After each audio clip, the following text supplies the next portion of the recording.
Salut à tous, footeuses et footeux de même famille, c'est Thomas. Clôture de cette 14e journée de Ligue 1 entre Monaco et Paris. Le choc de ce haut de tableau, le champion de France contre le vice-champion de France de l'an dernier. Et ben Paris a gagné 2 buts à 1. Un but de Cavani, 152e but. Il n'est plus qu'à 4 buts du record d'Ibra, du record légendaire du meilleur buteur de tous les temps parisien. C'est énorme.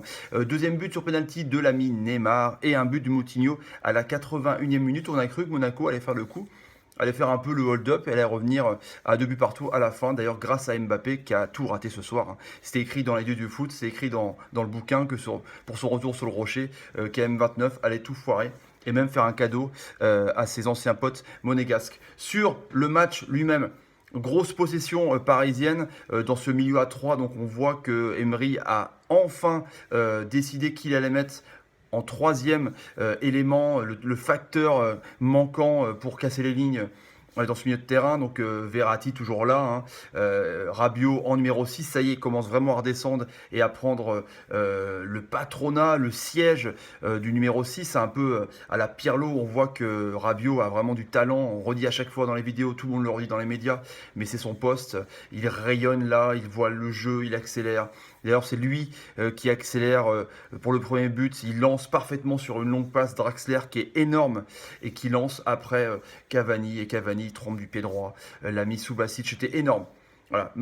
En 2 passes, les Parisiens ont complètement percé le coffre-fort de l'ami Jardim, car le Portugais avait décidé de mettre une défense à 5, un peu comme tout le monde, hein. Il a un peu mis le bus contre les Parisiens, décidément. On pensait que ça allait être différent pour les Monégasques, et ben non. Il a fait une défense Touré, Glick, Gemerson, Radji, et il a mis Georges. Donc vraiment doubler les latéraux avec ce milieu à 5 avec Tielemans, Fabinho et Moutinho et Baldé, Falcao. Enfin Baldé qui tourne autour de Falcao, mais on n'a pas trop vu Keita Baldé, on a surtout vu Monaco, on a vu Monaco justement, on n'a pas vu Monaco, on a vu l'ami Falcao qui a fait notamment un bon tir, il a mis dans le vent l'ami Silva sur une bonne frappe dans les derniers instants, mais en tout cas on n'a pas vu beaucoup les attaquants, c'est compliqué de les voir, surtout quand c'est un milieu comme ça resserré, ça a tendance à être un bloc à 8 et les deux se démerdent tout seuls. Donc Baldé était censé récupérer et accélérer le jeu et jouer sur pivot sur l'ami Falcao. Parce que bon, on aurait préféré qu'il y ait le 4-4-2, mais Lemar est toujours blessé. Lopez est rentré en cours de jeu. Vous voyez qu'il y a un peu mieux quand Ronny Lopez est rentré. On a vu qu'il a pris un peu le ballon, quoi, un peu le jeu à son compte. C'est peut-être le seul technicien entre guillemets milieu de terrain. On voit que Ghezal a essayé aussi, mais Ghezal, ça sent plutôt le flop, hein. C'est quand même bizarre ce recrutement. En même temps, il est venu gratuit. Mais sur cet autobus, en tout cas, on voit que les Parisiens n'ont pas vraiment de mal à chaque fois, hein, et toutes les équipes font pareil, mais on voit qu'ils arrivent à percer le coffre-fort pratiquement à chaque fois. Le deuxième but, Neymar, il part tout seul en profondeur. L'un des 5 défenseurs Touré le fauche. Il se fait justice lui-même. Neymar qui a été très bon, hein, on a vu qu'il redescendait vraiment, rechercher le ballon très très bas. Des fois, il est à la limite de Rabiot. Il fait des 1-2 avec Rabiot, c'est incroyable. Et puis Mbappé, sur des relances, des passes incisives de Drax, comme ils disent à Paris, Draxler, et ben, il a tout loupé. Tout loupé. On dirait qu'il était soit inhibé par son retour à Monaco, mais il a loupé ses face-à-face, il a loupé ses passes, il était des fois hors jeu. Il n'était pas dedans le petit Kylian. En même temps, c'est logique, hein, il est jeune. Imaginez un peu tout ce qui lui arrive et retourner un peu là où il a été formé, là où il a brillé, là où toute l'Europe l'a connu. C'était peut-être un peu bizarre pour lui. Et sur justement la 81e minute, 80e, faute pour Monaco. Moutinho prend le ballon, donc Moutinho placé en tête de ce losange là, comme d'habitude. Je trouve que c'est pas terrible parce que Moutinho n'est pas clairement un numéro 10, quoi. C'est plutôt un 6. Un 6 un peu joueur, quoi. Mais bon, c'est un milieu vraiment défensif. Moi, je tenterais bien comme ça un petit Ronny Lopez en 10. Mais bon, après, Jardim, on connaît sa friosité. Il n'a pas la possession de balle. Et quand on lui demande d'avoir la possession de balle, son équipe, bah, elle ne sait pas faire globalement. C'est une équipe de contre. Mais elle le faisait tellement bien l'année dernière. En tout cas, elle ne le fait pas cette année. On voit que Sidibé aussi est rentré et Sidibé a fait du bien. On voit que ce latéral, en tout cas, manquait vraiment à Monaco. Donc peut-être qu'on peut entrevoir un progrès. Sur ce coup franc, je reviens. Donc Moutinho la tire. Elle est déviée par Kylian, mais vu qu'elle est cadrée, elle est accordée au Portugais. En tout cas, Kylian relance clairement la machine monégasque, car pendant 9 minutes, Paris s'est comment dire, il s'est tiré presque une balle dans le pied parce que tout se passait bien, il ronronnait. Peut-être que Paris, c'est son propre ennemi, quoi. On voit qu'ils sont tellement faciles que quand ils n'ont pas de répondants, quand ils n'ont pas d'adversaires à leur niveau, quoi. Et cette année, ils n'ont pas beaucoup. On voit en poule, en Champions League et en championnat, du coup, on l'impression qu'ils se font chier un peu.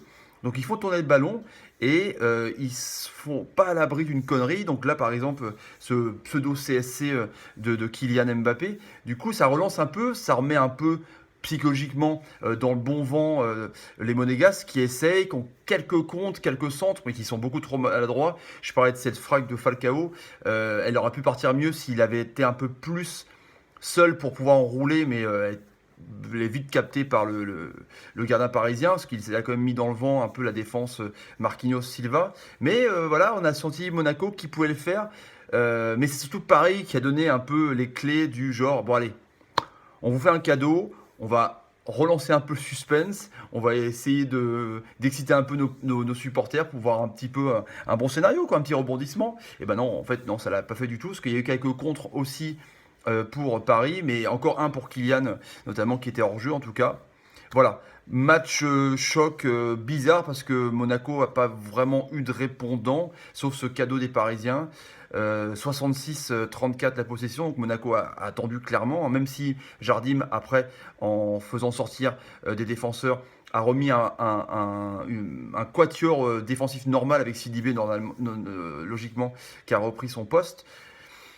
C'est pareil qui a fait le match, c'est pareil qui a donné le but, c'est pareil qui fait tout dans ce choc. C'est inquiétant parce qu'on voit que il n'y a pas vraiment de comment dire d'adversaire ou d'allant pour pouvoir contrer les Parisiens cette année.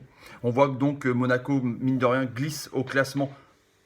Attention, par rapport à un but, hein, vu que Lyon a foutu une pile à Nice, qui est très inquiétant cet après-midi. Du coup, bah, Lyon repasse deuxième et est le dauphin de Paris. Marseille, du coup, revient à un point de Monaco. Donc, attention quand même aux Monégasques, en tout cas, de ne pas vraiment chuter et de ne pas tout perdre cette année. En tout cas, Paris, même si ils n'étaient pas fantastiques dans comment dire, la sérénité, parce qu'ils auraient pu appuyer, ils auraient pu mener 3, 4, 5-0.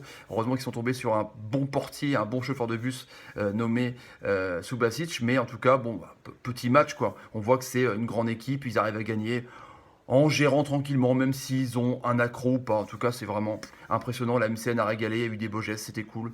Chapeau bas, en tout cas, pour Paris, qui impressionne, qui donc a 9 points plus 1 avec le goal average, donc il y a presque 10 points d'avance à la 14e journée.